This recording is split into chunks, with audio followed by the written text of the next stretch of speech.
नमस्कार, मैं Deepak Sharma one India news से। सतना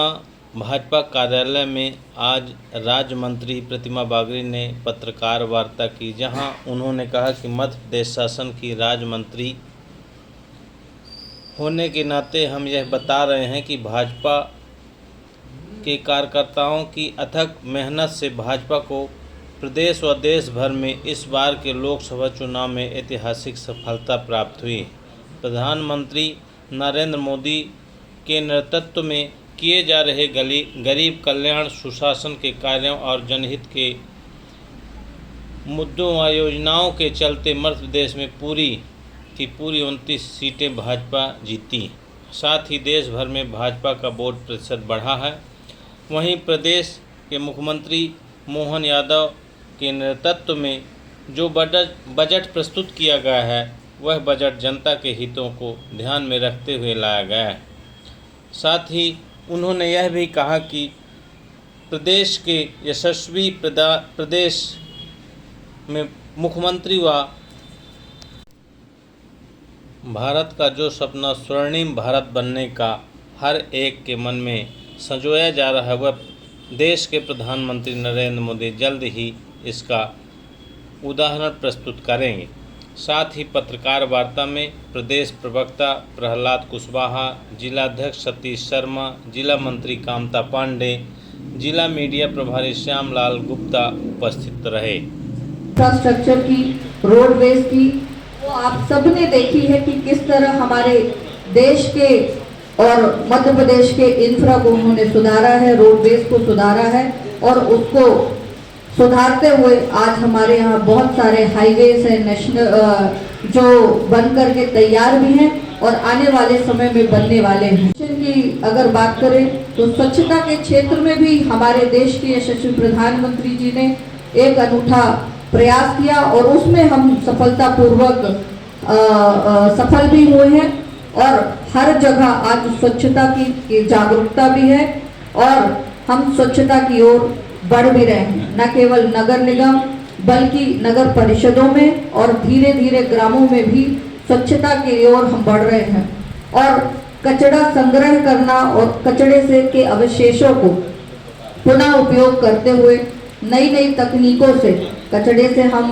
इलेक्ट्रिसिटी भी बना रहे हैं, कचरे से मीथेन भी बना रहे हैं और कचरे का उपयोग करते हुए अन्य बहुत से विभिन्न कार्य कर रहे हैं, इसलिए उसका भी हम उपयोग कर रहे हैं। हम बात करें विद्युतीकरण में तो बिजली के भी आज के समय में हम किसानों की बात करें, चाहे शहरी क्षेत्र की बात करें, 24 घंटे घरों को बिजली मिल रही है और उसके माध्यम से हमारी जनता जो है के लिए राशि उपलब्ध कराने को लिया और आयुष्मान कार्ड एक ऐसा कार्ड बन के निकला जो गरीब के हितों के लिए और गरीब कल्याण के लिए बहुत बड़ा उपयोगी स्वास्थ्य के क्षेत्र में निकला। आज हर शहर में, हर गांव हमारी सरकार तीसरी बार बनी है और हमारी सरकार तीसरी बार बनने के अलावा हमारे इतने बड़े जनता जनार्दन का जो जनादेश आया है, वो पुनः हमारे देश के यशस्वी प्रधानमंत्री नरेंद्र मोदी जी को उन्होंने प्रधानमंत्री के रूप में तीसरी बार शपथ दिलाई है और ये हमारे मध्य प्रदेश न हमारे देश के नहीं पूरे विश्व में ऐसा पहली बार हुआ है कि देश के हमारे यशस्वी जो प्रधानमंत्री तीसरी बार उन्होंने शपथ ली। मैडम, इस पिछली बार से सीटें बीजेपी की व्यक्तिगत कमी, एनडीए की तो आई, क्या मानती कारण ऐसा क्यों हुआ? नहीं, हमारी जो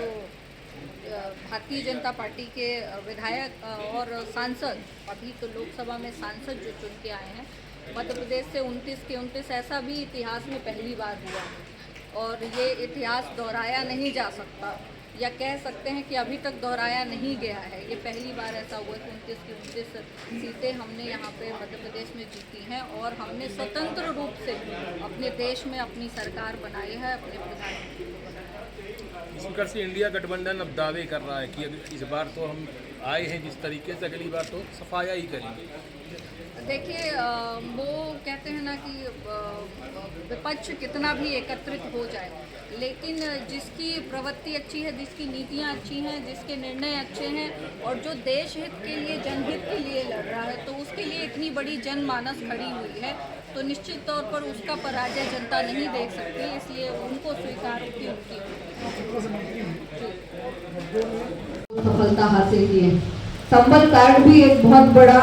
सहयोग रहा उन परिवारजनों के लिए जो असमय जिनकी मृत्यु हुई, और उनके परिवारजनों को संबल प्रदान करने का काम इस कार्ड के माध्यम से हुआ,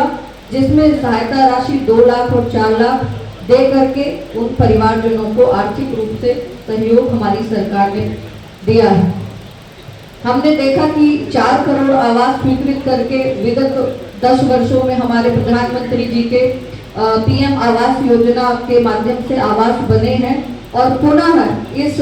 पंचवर्षीय उन्होंने 3 करोड़ आवास स्वीकृत करके और फिर गरीब परिवारजनों के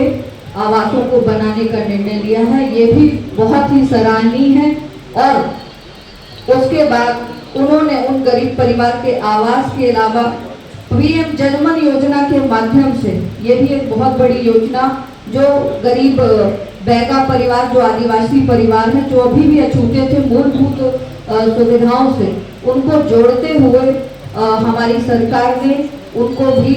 आवास, बिजली और खाद्यान्न की व्यवस्था की है। हाली लाई है तो उनको भी इस योजना के माध्यम से पुनः लाभ मिला है, और हमारी बेटियां आज लक्ष्मी के रूप में जानी जाती हैं, और उनके आने पर भी हम खुशी व्यक्त करते हैं।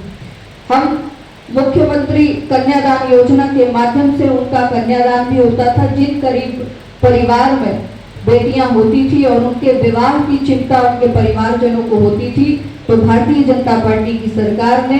पुनः उनको संबल देते हुए उन बेटियों के विवाह की भी चिंता की, और उनको कन्यादान योजना के माध्यम से उनके विवाह संपन्न करवाए। योजना जो हमारे पूर्व के मुख्यमंत्री जी ने बहनों को सशक्त रूप दिया है आर्थिक रूप से, वो लाडली बहना योजना थी,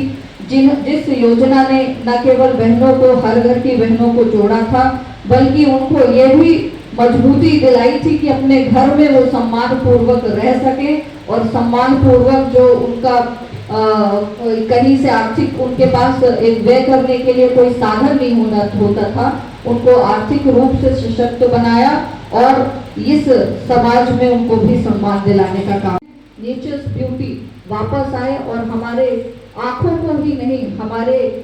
शारीरिक स्वास्थ्य को भी उसका लाभ मिले, इस ओर भी हम लोग अग्रसर हो